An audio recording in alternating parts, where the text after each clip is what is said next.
Oh, brake light ko na. Tuloy, tuloy.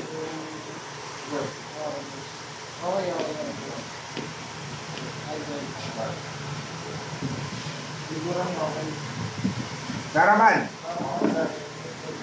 Headlight.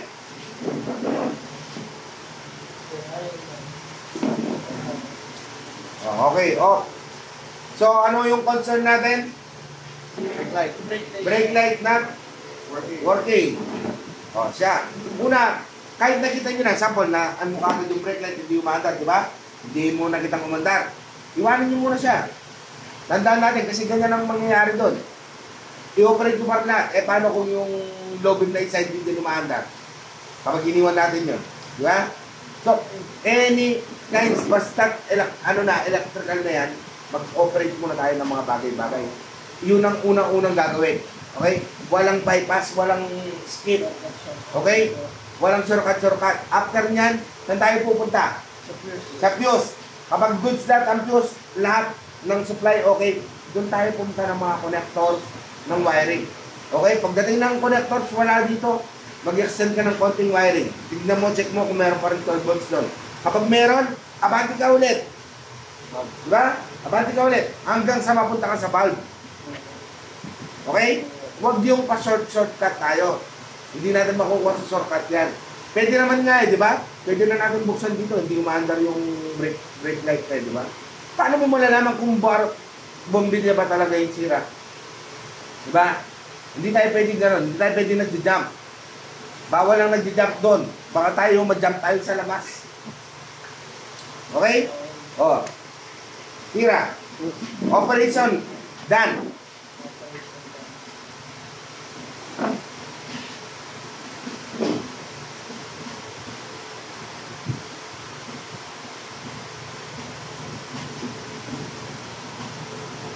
Ano pa napakalan ng sila? J. Ang check natin, up and down. Okay? Wag lang down. Up and down tayo. Minsan naglulot sa taas. Hindi nyo alam.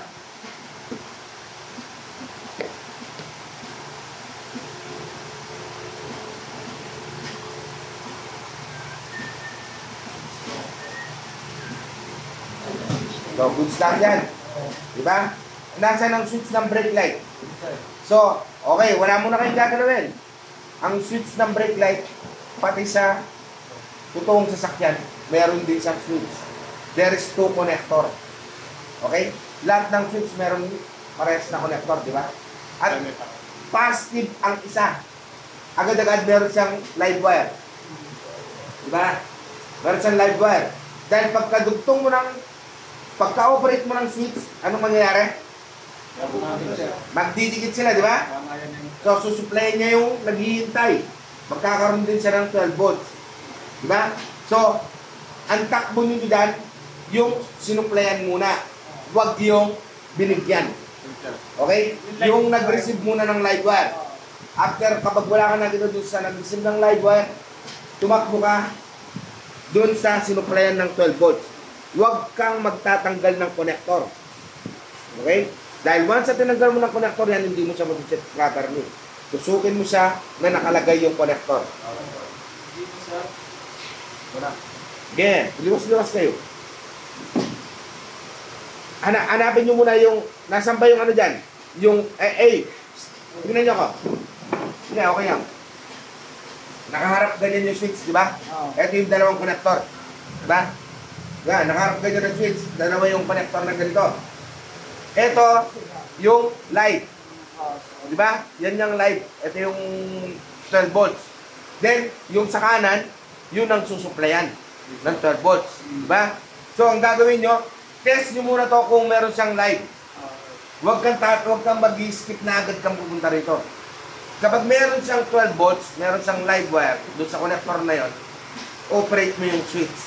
Pagka-operate mo ng switch, check mo yung sa kabila. Agad siya okay. Na? Very clear, di ba? Napakasimple. Ito, live wire, tusukin mo. Pagkatusok mo, meron ka na kitang 12 volts, meron tumakbo doon, 11 volts or 10 volts. Ibig sabihin, meron ka ng voltahe doon. Di ba? Hindi siya susupply ng 12 volts doon kung hindi magti-trigger yung switch natin, hindi sila magdidikit. So, ang gagawin natin, i-operate natin yung ano yung operate natin? Yung switch para magdikit sila, di ba? O, pag dikit nila dyan, tatakbo yung 12 volts dito sa kabilang connector, di ba? Magkakaroon na rin siya. So, pag operate nyo, testingin mo doon. Huwag kayo magbubunot ng ano, ng connector.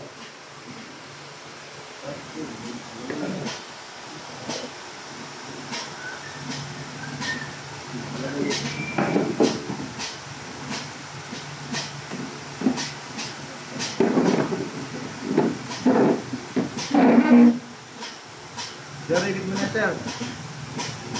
Lagyan mo na yan, sir.